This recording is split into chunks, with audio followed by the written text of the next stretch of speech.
On se retrouve enfin, Top Transport, dans le studio de Neo26, le live qu'on inaugure. On est à peine à la 4e interview, c'est fantastique, ça se passe super bien.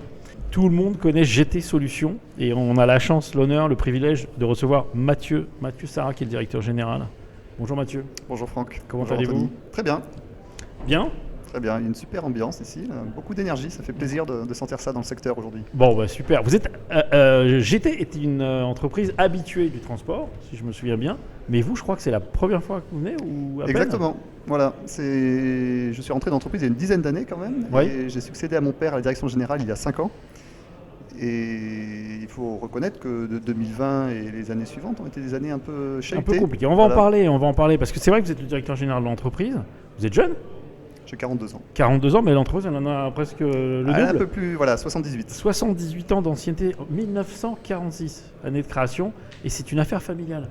Exactement. Malgré cette impressionnante grandeur, enfin notoriété déjà, puis taille de l'entreprise, vous pouvez me donner deux, trois infos. J'ai noté 227 millions d'euros de chiffre d'affaires, c'est ça? Voilà, exactement. Cette année, on va être dans ces eaux-là. 2000 salariés. 2000 salariés, ouais. Le siège est à Bordeaux, mais on n'a pas de tropisme sud-ouest particulier, donc présent partout en France, beaucoup dans les grandes métropoles. Okay. Et nous sommes un spécialiste de la livraison du dernier kilomètre en poids lourd. D'accord. Alors ça, justement, j'allais vous demander, vous êtes un expert de la livraison du dernier kilomètre en poids lourd. Qu'est-ce que ça veut dire? Quelles sont les prestations de GT Solutions aujourd'hui? Alors on a 3 métiers. Le premier, c'est le métier historique de la location de véhicules avec conducteur. D'accord. Donc nous mettons à disposition des camions achetés spécifiquement pour les clients, à leur couleur, avec des conducteurs formés pour leurs activités. D'accord, avec des clients comme qui par exemple? Les gros clients sont des clients en négoce de matériaux comme Saint-Gobain avec ses enseignes Point P, CDO. Des clients dans l'alimentaire, restauration collective, alors soit McDo avec Martin Brower, soit plutôt des transgourmets, Pro, transport de volailles pour les grands volaillers, LDC par exemple, Ravis. Donc vraiment du transport spécialisé. Exactement. Et là vous leur mettez à disposition un véhicule avec un chauffeur sur des contrats qui durent combien de temps? C'est du long terme forcément ça? Alors c'est du long terme, la durée du contrat dépend de la spécificité du matériel. Si on est sur du matériel standard, le contrat est assez court, mais si on est sur du très spécifique, et dans ces métiers c'est souvent, on peut aller jusqu'à 7-8 ans. 7-8 ans de contrat, d'accord. Exactement. Vous avez des chauffeurs en propre? Du coup vous embauchez? Alors sur cette activité, voilà, on a des chauffeurs en propre, on a à peu près 1600 conducteurs sur un effectif total de 2000. Oui. Et c'est une partie importante de notre temps et de notre énergie. C'est important de votre temps. Oui, c'est notre valeur ajoutée en fait dans la prestation. Absolument. Et c'est super important parce qu'il y a un côté humain puis un côté organisation. C'est bon, c'est quand même gigantesque. Anthony, tu avais une question moi, sur les chauffeurs et le recrutement des chauffeurs? Par rapport à ça, j'ai vu qu'on entend beaucoup parler des problématiques de recrutement de chauffeurs. Est-ce que chez GT, vous avez des difficultés? Quel genre de difficultés vous avez sur le recrutement des chauffeurs? Alors, il faut peut-être dissocier un petit peu la tendance de long terme et puis la conjoncture. La tendance de long terme, c'est que globalement, on est en déficit de conducteurs routiers en France. Il y a des départs en retraite qui sont nombreux chaque année et qui ne sont pas remplacés par des jeunes. Le paradoxe, c'est qu'il y a beaucoup de monde qui a le permis poids lourd en France, mais les gens passent le permis poids lourd un peu comme une assurance dans la vie. Oui, se retrouvent au chauffage. Pour se retrouver, voilà. si mais jamais, ils ne vont pas en forcément cas de coup dur. pratiquer le métier. Ok. D'où un sujet d'attractivité qui est très fort. Ouais. À l'armée, ils ont passé le permis à l'armée comme ça? Oui, mais même encore aujourd'hui, dans les jeunes générations, on le voit dans notre école de formation, des pères de famille qui disent à leur garçon de 18 ou de 20 ans de passer le permis et puis ensuite il verra ce qu'il veut faire dans la vie. D'accord. Voilà, ça gagne bien, chauffeur routier aujourd'hui chez vous? Alors ça gagne bien de manière générale, oui. Alors, c'est vrai qu'une des forces du secteur, c'est que nous ne sommes pas aux 35 heures. Voilà, il y a une discussion qui a été remise un petit peu au goût du jour récemment par un ancien ministre. On est resté sur des forfaits horaires de 42 heures pour nous, sur des taux horaires qui sont au-dessus du SMIC.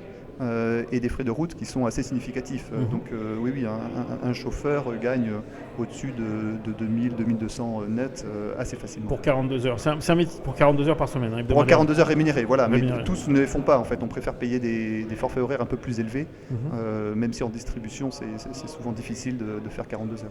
On va rester sur le sujet. Je crois que tu avais lu un article sur le site internet, Anthony, c'est ça? Sur Internet. Sur la formation des chauffeurs? Vous venez d'en parler. Vous avez une école de conducteurs. Donc, Quelles sont les conditions pour pouvoir intégrer cette école? Alors l'école effectivement est assez ancienne, puisqu'elle date des années 70, c'est un petit peu une... Elle existe toujours? Elle existe toujours, voilà, c'est un peu une des marques de fabrique de l'entreprise. Il y a 2-3 ans, on a noué un partenariat avec l'Aftral, puisqu'historiquement l'école était uniquement sur notre site de Bassins, à notre siège, où les élèves venaient pendant 3 mois pour avoir un titre professionnel de conducteur poids lourd.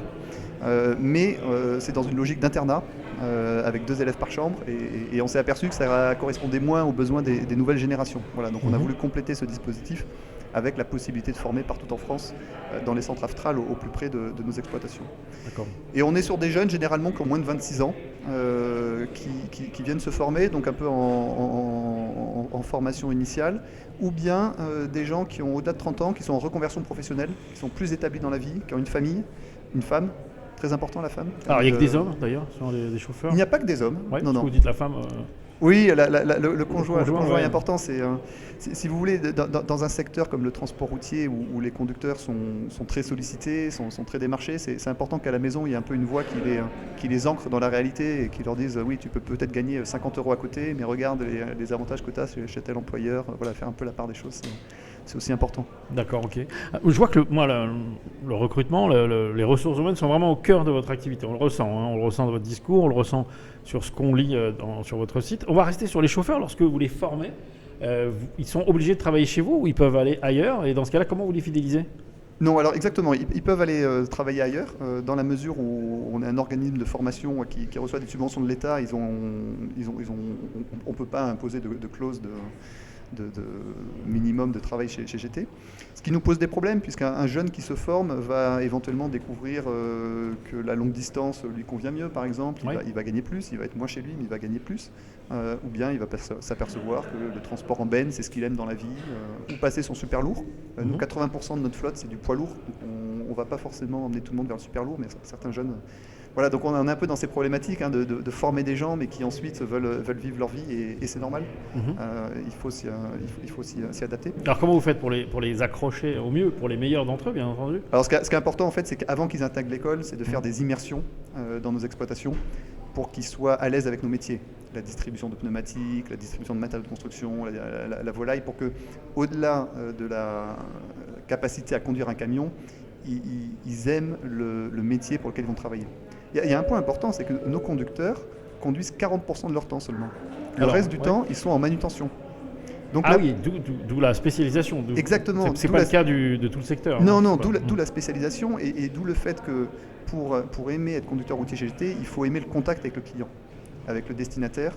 Il faut être diplomate. Parfois, le destinataire vous reçoit bien, parfois il en stresse. Quand vous allez voir un garçon de cuisine pour lui apporter les aliments pour son repas, généralement, il est stressé.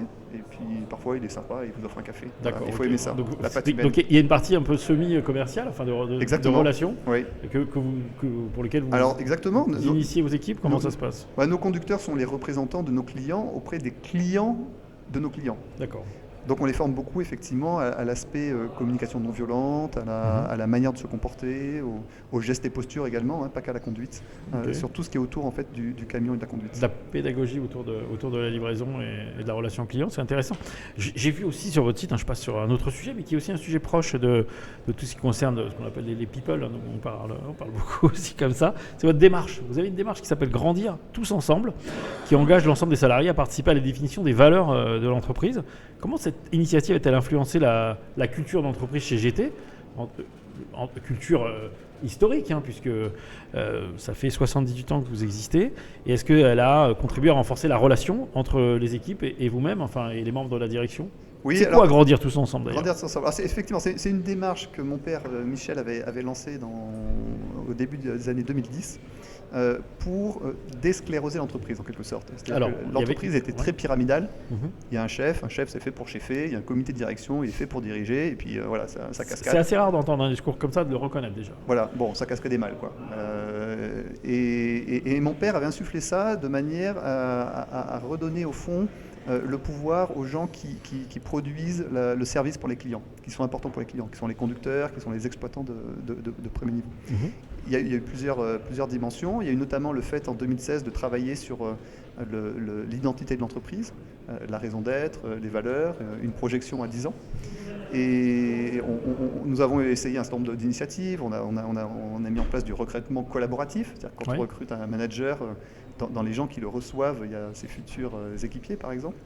On a travaillé sur des sujets d'autodétermination des salaires, où lors des campagnes de revalorisation annuelle, ce sont les managers eux-mêmes qui fixent leur propre revalorisation. Voilà, on a travaillé des sujets d'autonomie des conducteurs. Quand ils vont au garage, c'est eux qui font le bon de travaux, qui engagent les dépenses, qui peuvent valider les dépenses. D'accord. Voilà, on n'a pas tout gardé, mais ce qui est important, ce qui est resté, c'est vraiment cet esprit d'initiative que les collaborateurs ont. Au fond, ils se disent que chez GT, ils peuvent oser. Voilà. Et ce que les gens aiment en travaillant chez GT, c'est la responsabilité, l'autonomie, la confiance qu'ils leur est donnée à leur poste. Très bien, c'est parfait. J'écoute, je suis tout oui. Tout oui, mais c'est vrai qu'il y a peut-être une question. Oui, j'ai une question. Alors, si je tape GT Solutions Transport dans Google et que je vais dans l'actualité, je vois que vous avez beaucoup investi dans le développement de votre parc électrique pour les camions. Et est-ce qu'aujourd'hui, vous avez un chiffre à nous donner de savoir qu'est-ce que ça représente dans votre parc complet ? Alors, où est-ce que vous en êtes justement dans cette transformation vers laquelle beaucoup se dirigent? Soit c'est hydrogène, soit c'est électrique. Ouais. Vous nous donnerez votre avis sur les deux modes. Hydrogène, je reviendrai sur le plateau dans quelques mois peut-être. Pour répondre à la question de Cédric, alors de manière historique, depuis une quinzaine d'années, on est très engagé dans la décarbonation et c'est vrai que la motorisation qui était disponible, c'était le GNV ou le bio-GNV. GNV, vous pouvez préciser pour ceux qui le ne gaz connaissent naturel, pas. Gaz naturel. Ouais, Donc, mais qui d'un point de vue de décarbonation est quand même pas super. On agit plus sur les particules fines. Aujourd'hui, sur nos 1400 moteurs, on a 120 camions au gaz. Et effectivement, depuis quelques mois, le virage que l'on prend, c'est le virage de l'électrique. Alors, sur des proportions assez faibles encore, puisqu'on d'ici la fin de l'année, on devrait avoir une trentaine de poids lourds électriques sur 1400, donc c'est faible. Après, voilà. Mais c'est important et surtout, on le fait sur des configurations différentes, c'est-à-dire qu'on a des fourgons assez classiques, mais on le fait aussi sur des camions de grue, sur des véhicules frigorifiques, sur des dépanneuses. Et au fond, notre objectif, c'est tester cette motorisation dans différents cas d'usage, parce que dans 10 ans, notre conviction, c'est qu'il faudra acheter massivement de l'électrique. Et on veut être sûr d'avoir eu l'ensemble d'un cycle de vie sur plusieurs types de véhicules pour être prêt à faire ces investissements. Et les conducteurs, pour faire le lien avec la question précédente, ça apprécient énormément. C'est-à-dire qu'en termes de bruit, de silence, de confort, d'absence de vibration, de douceur à l'arrachage dans le passage des rapports, il n'y a pas photo. Ils adorent la motorisation électrique. Ouais, donc ça j'imagine.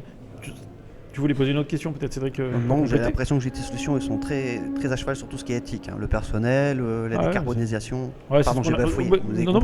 Mais tu as raison. Tu as raison parce que c'est comme ça aussi que j'ai voulu qu'on oriente la discussion. On parle pas de prix, on parle pas de devis. On va y venir parce qu'on est quand même sur un salon business. Mais peut-être pour terminer cette question qui est importante, je pense que le transport routier, on a la chance d'être un secteur d'ascension sociale encore. Des gens peuvent rentrer avec un niveau d'études relativement faible et faire carrière et faire de belles carrières. Et on est dans un métier où pratiquement la moitié de nos coûts, ce sont des coûts sociaux. Et les camions qu'on confie aux conducteurs valent très cher. Donc on est obligé, en quelque sorte, d'être dans la confiance, dans la responsabilité, dans l'attention à l'humain. Et je pense que ça donne une patine très attachante à ce secteur qui souffre et qui n'est pas toujours reconnu à sa juste valeur. Non, mais c'est clair. Alors, et puis c'est traditionnel. Enfin, moi j'aime bien votre approche traditionnelle de bienveillance. Qu'est-ce que vous faites de nouveau, d'innovant en matière de développement de sujets digitaux notamment, développement international? Est-ce que vous avez des choses à nous raconter sur votre stratégie de développement aujourd'hui? Alors le digital aujourd'hui, je dirais qu'il prend deux axes. C'est-à-dire que de manière générale, sur beaucoup de tâches qui ne sont pas vues par les clients, le papier-crayon ne suffit plus. Et effectivement, il faut avoir des outils.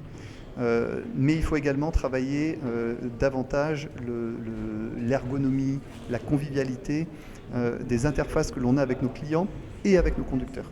Voilà. Ce sont vraiment les deux populations que l'on a à séduire. Le secteur clairement est en retard. Quand on voit ce que l'on a, par exemple, quand on se fait livrer par Amazon, on peut suivre le colis pas à pas.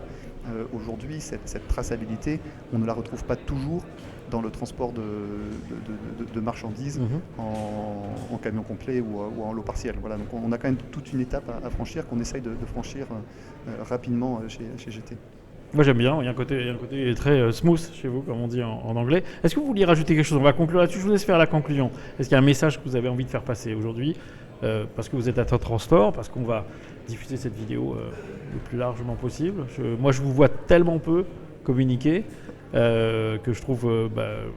je vous ouvre une porte pour pouvoir dire ce que vous avez envie de faire. Oui, merci Franck. Je pense que ce qu'on peut dire, c'est que la conjoncture est quand même difficile.